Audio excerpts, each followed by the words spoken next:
So this has been a big focus of what we're trying to do, is to understand differences across groups. So a test that works in one group may not be the best test in another group. The risk factors in one group may not be the same risk factors in a different group. So we've done a lot of work looking at the social and medical determinants of health across multicultural communities. And so, for example, one of our main findings was that, for example, in African American older adults, their physical performance, like how physically functional they are, and frailty are very strong correlates of their cognitive performance. Whereas in Hispanic older adults, mood impairments are very strong predictors of their cognitive performance.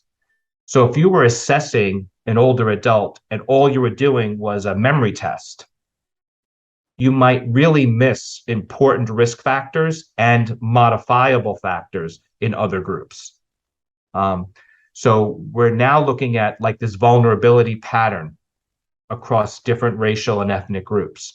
And while vulnerability, of course, is a common feature, the contribution to vulnerability is quite different between different groups. So the contribution of vascular risk factors in African Americans is much, much higher than it is in non-Hispanic whites.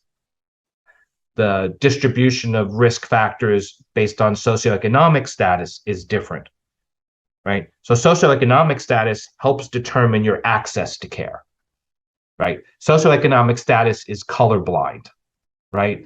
If you have money, there are more things available to you than if you don't have money, right? If you have health insurance, there are more things available to you than if you don't have health insurance.